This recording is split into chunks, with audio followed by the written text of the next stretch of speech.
you and I are solving the spending problem experienced by a significant number of people in our communities and society. You and I are solving the spending problem that keeps systems or policies in place that benefit upper classes at the expense of lower classes. You and I are building an intentional, capacitated, strategic, effective, and efficient system that develops skill, increases household income, decreases household debt, and that restores human dignity through the power of effective collaborations. It's in our spending. I will share with you today how changing one action in our daily lifestyles can solve unemployment, inequality, poverty, and resolve the unresolved inclusive growth equation. Hi, collaborator. Welcome to our networking platform of cognizant individuals, distinct employees, and quality entrepreneurs. I'm your host, Koliswa Pearl. I aspire for us to lead effective collaborations that foster, oversee, and perpetuate the affluence of the people. This is where we get to be aware of our flaws, learn from our mistakes, spread positive vibes, while taking actionable steps towards fixing ZA. It's more than 8.7 million jobs created since 1994, and we're sinking. Some more than others. South Africa is the most industrialized, technologically advanced, and diversified economy on the African continent. We are an upper middle class income economy, one of only 8 such countries in Africa. The same ZA, the same South Africa has an extreme and persistent high unemployment rate of over 30%, which interacts with other socio-economic problems that exist in our communities. The poorest of us have limited access to economic opportunities and basic services. Consumer-driven employment through effective collaborations is how we remove barriers to entry. And it's a bridge that can lead us to inclusive growth. So imagine this, a 20-something-year-old woman, unemployed, unskilled by business definition, with 2 kids, dependent on social grant. Now she gets 900 rands from SASSA and has a defined projected expense for what she's going to do with this 900 rand she's receiving for 2 kids. Groceries, toiletries, and perhaps a haircut. The one thing she knows how to do very well is cleaning and laundry.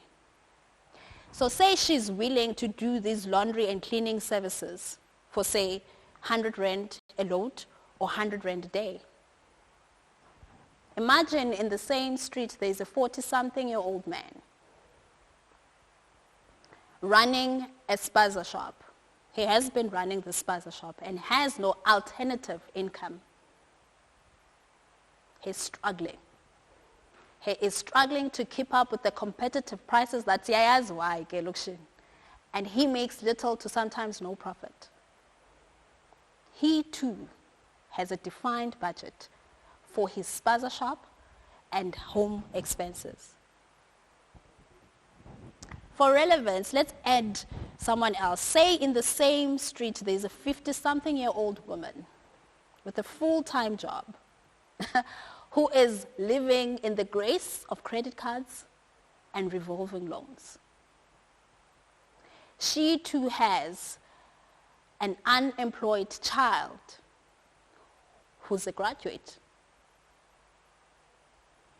the 50-year-old mother or parent really could appreciate an extra income without having to have more than one job.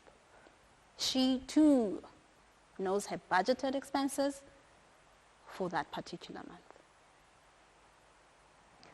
How does this then add to inclusive growth? Say all three have access to this mobile app that allows them to spend their budgeted costs, where that spending will trigger an income-generating event that will allow them to develop skill and make more income.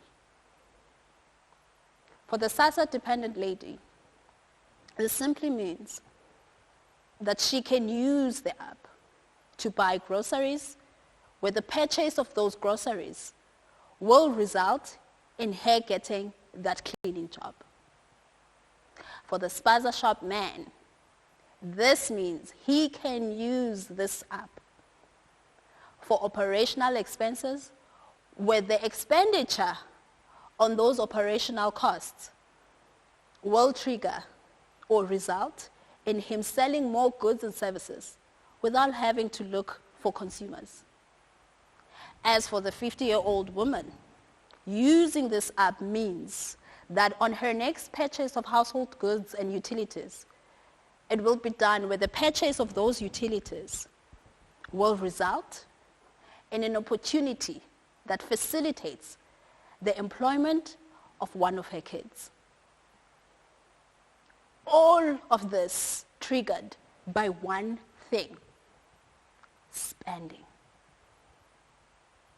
Your spending in the creation of income.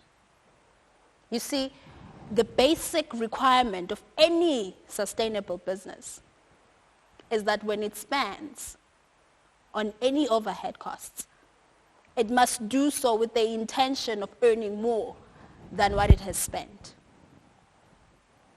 When a sustainable business spends on salaries, on marketing costs, on communication costs, etc., you name it, it does so with the intention of not just getting the goods or services, but on making an income.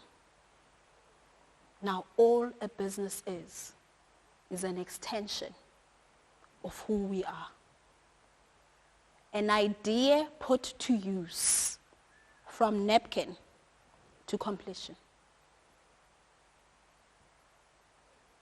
What we are solving today is how the next time you take a 20 Rand note to buy bread, it triggers literally an income generating event for you.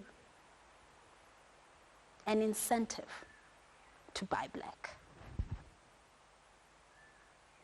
It is the everyday decision that we make about where and how we spend what we have left that is not consistent with the inclusive growth desire we hope to achieve as a country. Everything around you that you call life was made up by people like you and me. So we have more than enough of everything we need to change it. The day-to-day decisions that we take as households influences it.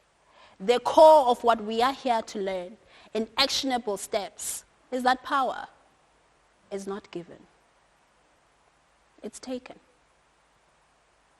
Now, perhaps if we were to break the process of inclusive growth into simple, actionable tasks, we might be able to achieve it. Being able to turn something perceived as complicated into simple, actionable tasks takes a mixture of different qualities, characters, and thought processes. So that's why we need our intention of inclusive growth to be a point of reference from which we develop ways of achieving our objective as a country, and that is breeding cognizant individuals, distinct employees, and quality entrepreneurs whose sole intention is to foster, oversee, and perpetuate the affluence of the people of South Africa. I say consumer-driven employment through effective collaborations is the future. Pledge allegiance. You and I, we're fixing South.